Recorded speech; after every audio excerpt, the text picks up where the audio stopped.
Open your phone right now. Go on, I'll wait. Somewhere in that feed is a 24-year-old who just sold his company for 8 figures. There's a woman who ran a marathon 4 months after having a baby. There's a stranger with a body you've never had, a bank account you've never seen, a life that looks like it was assembled in a lab for the sole purpose of making you feel behind. And in the last 5 minutes, you compared yourself to at least one of them. Here's the part nobody tells you. You lost before you even opened the app. Not because you're not good enough, because you were playing a game that was rigged from the very first move. A game where the scoreboard was never actually about you. We've been sold a lie, and the lie is this, that self-worth is a leaderboard, and everyone else is already ahead of you on it. It's not true. And for the next little while, I want to make the case for a completely different scoreboard, one that's fairer, more accurate, and this is the part that matters, one you can actually win. Because there is exactly one person on earth whose starting point matches yours exactly, who had your exact body yesterday, your exact bank account, your exact bad habits, your exact mistakes. One person whose progress is a fair, honest measurement of your progress. That person is you, yesterday. Your biggest competition was never the 24-year-old founder or the postpartum marathoner. It was the version of you that existed 24 hours ago. And once you understand that, everything about how you chase growth changes. Chapter 2. Why comparison is a rigged game. Let's slow down for a second, because stop comparing yourself to others isn't useful advice on its own. You've heard it 1,000 times. It hasn't worked, or you wouldn't be watching this. The reason it hasn't worked is that comparison isn't a character flaw you can just decide to switch off. It's wired into you. For most of human history, knowing where you stood relative to the tribe was survival information. Are you strong enough to be useful? Skilled enough to be worth feeding? Your brain evolved to constantly, automatically run that calculation because in a group of 150 people, the calculation was accurate and the stakes were real. The problem is that we took a brain built for a tribe of 150 and handed it an audience of 3 billion. Now, every waking hour, you're shown a curated highlight reel of the most exceptional output of the most exceptional people on the planet.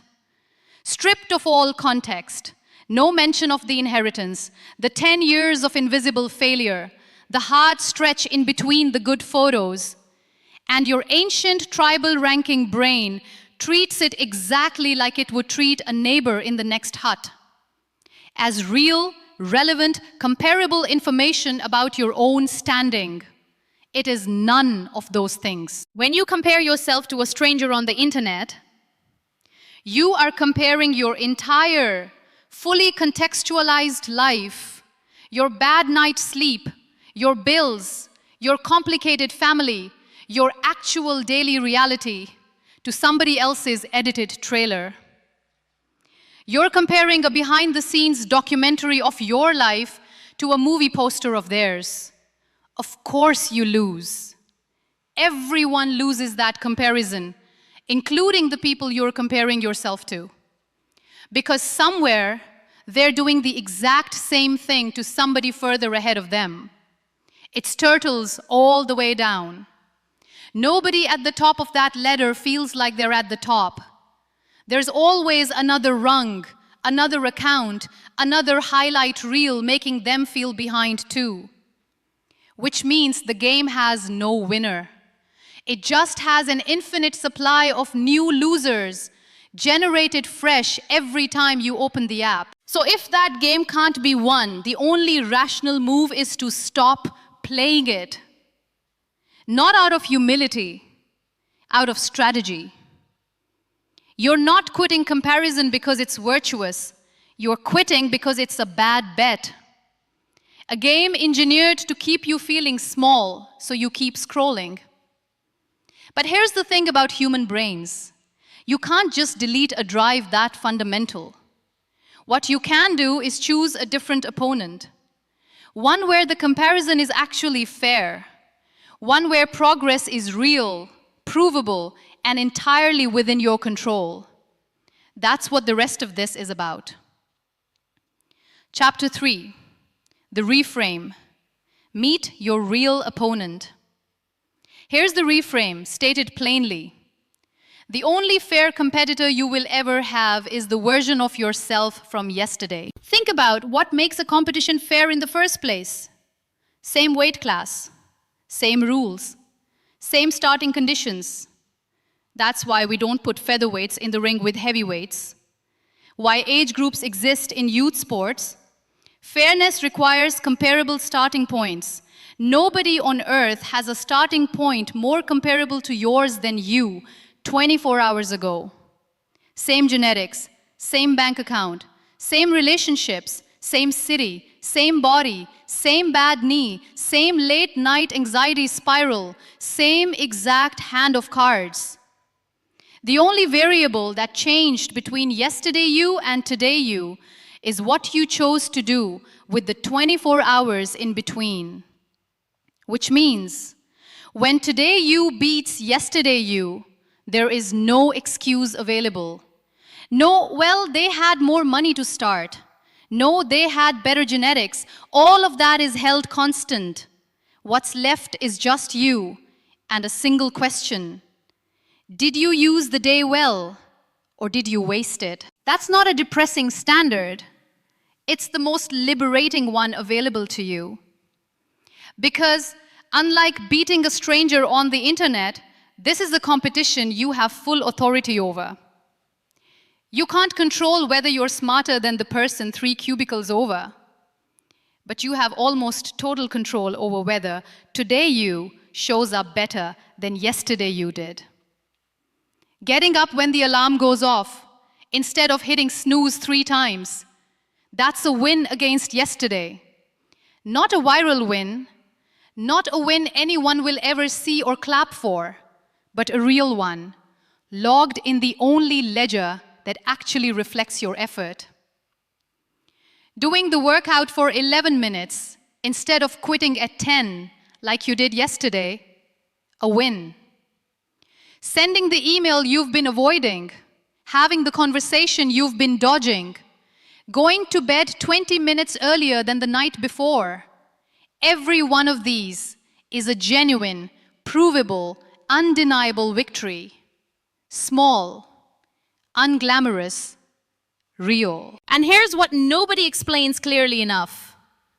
Small, real, and repeated is the entire engine of every transformation you've ever admired in somebody else. Nobody becomes exceptional in a single leap. They become exceptional by beating yesterday on repeat for long enough that the gap becomes impossible to ignore. We just never get to see the repetitions. We only see the highlight reel at the end, which is exactly what tricked you into the comparison trap in the first place. So from here forward, try something. Every time the old comparison instinct fires, redirect it. Ask the only question that actually has a fair, answerable, useful response. Am I better than I was yesterday? Let's talk about what that looks like across the parts of life where it matters most. Chapter 4, Round 1, the body you're building. Swap this section's example for a different domain if this video is for a non-fitness channel. Picture someone, call him Danny. Danny isn't an athlete. For years he didn't go near a gym because every time he thought about starting, his brain served up an image of the most jacked person he follows online. And the gap felt so enormous that starting seemed pointless.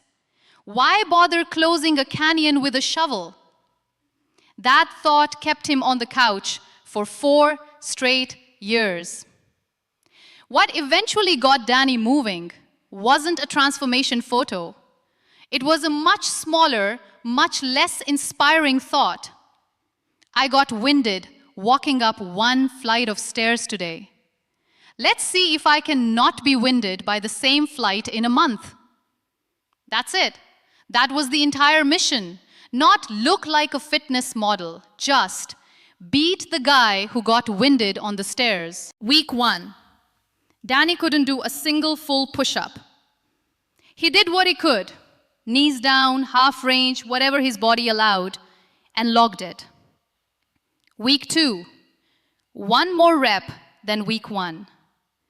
Week 3, 1 more than week 2. None of it would have made an impressive video. None of it would have gotten a single like. But every session, the only opponent in the room was the version of Danny from the previous session, and every session, Danny won. 18 months later, Danny doesn't look like the guy in the ad. He looks like someone who beat his own yesterday about 500 times in a row. And it turns out that when you stack 500 small wins on top of each other, the outcome looks a lot like transformation to everyone watching from the outside. Danny doesn't experience it as transformation, though. He experiences it as 500 separate afternoons where the bar was simply more than last time. That's the part the highlight reel always cuts. Nobody posts, day 142 added 2.5 pounds to the bar, felt completely unremarkable. But that's the actual footage of every physical transformation that has ever happened. Thousands of unremarkable wins against an unremarkable yesterday, compounding into something that looks remarkable from far enough away. If your body is where you feel furthest behind right now, this is your permission slip to stop measuring against the highlight reel and start measuring against last week's version of you. Small, provable, real, that's the whole game. Chapter 5, Round 2, the craft you're mastering. Now let's talk about work, your career, your skill, the thing you're supposed to be good at by now, according to everyone's profile. Consider someone else. Call her Priya. Priya spent 3 years watching people her age get promoted past her, launch companies, get quoted in articles, while she felt stuck doing what felt like the same job on repeat. Every review season, she'd look sideways at people who seemed to be sprinting while she stood still. What changed wasn't a promotion. It was a decision to stop grading herself against her peers' job titles and start grading herself against her own skill, week over week. She picked the one capability that mattered most in her field and asked a much smaller question every week. Am I measurably better at this than I was 7 days ago? Not better than the peer with the flashier title, better than the Priya from last Friday. Some weeks the answer was barely yes. She learned one new technique, fixed one recurring mistake a mentor had flagged, wrote one document faster than the equivalent document the week before. Some weeks she went backward. A bad week, a distracted week. But because the comparison was always to her own immediate past rather than somebody else's current position, the losses didn't feel like proof she was behind in some grand race. They felt like data. A single point in a longer trend that was still overall climbing. 3 years of that, and Priya's actual skill had compounded past most of the people whose titles she used to envy. Nobody clapped along the way. There was no single dramatic moment. Just a very long string of small wins against her own most recent yesterday, which is the only kind of growth that has ever reliably produced mastery in any field for anyone. Here's the practical version for you. Whatever your craft is, stop asking, am I as far along as so-and-so? Ask instead, is this version of my work better than last week's version? Did I fix the mistake somebody pointed out? That question has an honest answer every time, and answering yes to it repeatedly is the only mechanism by which anyone has ever gotten good at anything. Chapter 6, Round 3, The Mind You're Training. Let's go somewhere less visible. Your body shows up in a mirror. Your career shows up on a resume. But your mind, your patience, your ability to sit with discomfort without needing to escape it, that competition happens where nobody can see it at all, which makes it the easiest one to lose without noticing. Think of someone we'll call Marcus. Marcus used to lose his temper fast. A comment from a coworker, a delay in traffic, and the anger would be out of his mouth before he'd even registered feeling it. He knew it was a problem. He also knew just be calmer wasn't a plan, because it wasn't measurable and it wasn't something he could practice. So he picked one measurable thing. Notice the anger 1 second earlier than he did yesterday. Not never get angry again, an impossible standard that guarantees failure on day one. Just catch it slightly sooner than last time. Day one, he noticed his anger about the same moment his voice was already raised. A few weeks in, he started noticing the tightness in his chest a beat before the words came out. A few months in, he could feel the trigger arriving and had half a second to choose a different response. Not perfect, but measurably, provably earlier than where he started. That's what mental and emotional growth actually looks like from the inside. It's never a light switch. It's 1,000 tiny wins of noticing 1 second sooner, tolerating one more moment of discomfort, resisting one more urge to check the phone. Each one, alone, is invisible and unimpressive.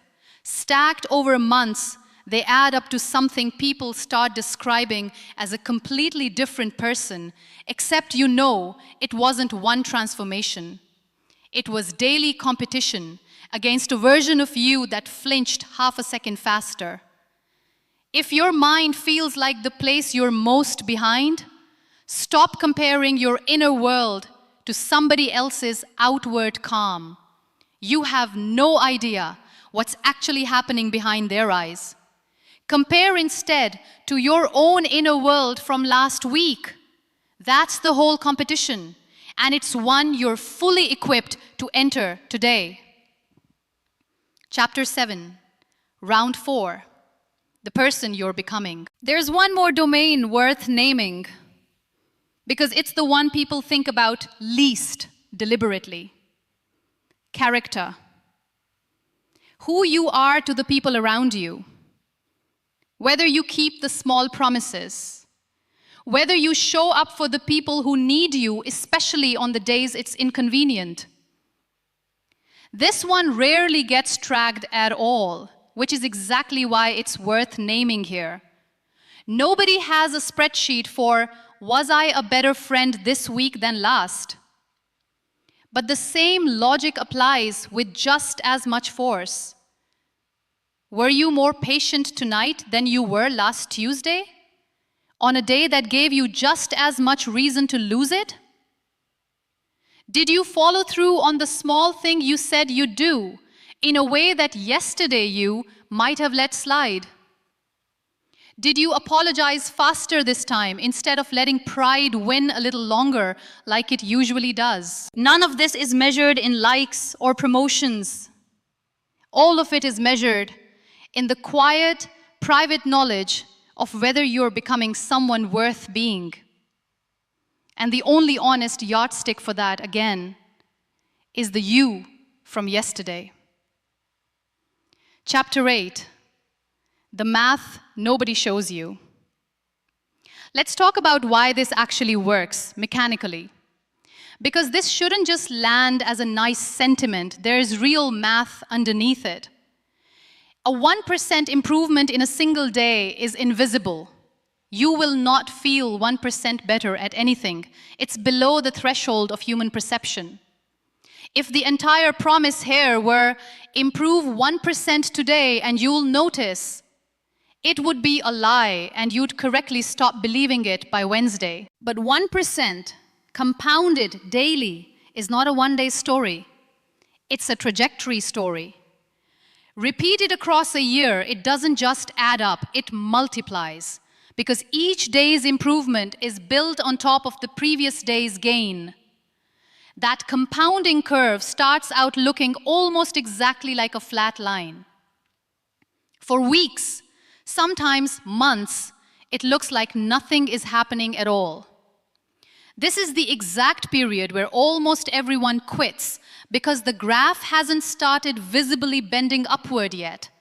And the absence of visible proof feels wrongly like the absence of real progress. But the curve is still under there, doing its work quietly. And then, not because of any single dramatic day, but because enough 1% days have stacked underneath each other, the curve bends. What looked flat for months suddenly looks steep. Outside observers, seeing only the steep part, call it an overnight transformation. You, having lived through the flat part, know better. You know it was a very long string of unremarkable wins against unremarkable yesterdays, and the steep part was just the moment the math became visible to everyone else. This explains something important. Comparing yourself to someone further along the curve isn't just unfair, it's mathematically incoherent. You're comparing your flat-looking early section to their visible steep section without accounting for the fact that their steep section is standing entirely on a flat section of their own that you never saw. You're not behind them. You're just earlier on your own curve than they are on theirs. The only way to move along your curve is to keep stacking the same 1% day through the entire stretch where it feels like nothing is happening. Because that stretch is the necessary, invisible foundation of every visible success you've ever admired. Chapter 9, the system, how to actually compete with yesterday. Let's make this concrete, because inspiration without a system evaporates by Thursday. Here's a simple structure you can start using today. First, pick one arena at a time. Don't try to beat yesterday's you in fitness, career, mindset, and relationships simultaneously. That's not competing with yesterday, that's declaring war on 4 fronts at once. And you'll lose all 4 from sheer overextension. Pick the one domain costing you the most right now. Add a second arena once the first runs on autopilot. Second, define the smallest measurable unit of better. Not be healthier, too vague to win or lose. 1 more rep, 1 more minute, 1 earlier bedtime. Not be calmer. Notice the trigger 1 second sooner. The unit has to be small enough that beating yesterday is realistic on a bad day, and specific enough that you can actually tell at day's end whether you won or lost. Third, track it somewhere outside your head. A note on your phone, a single line in a journal, a check mark on a calendar.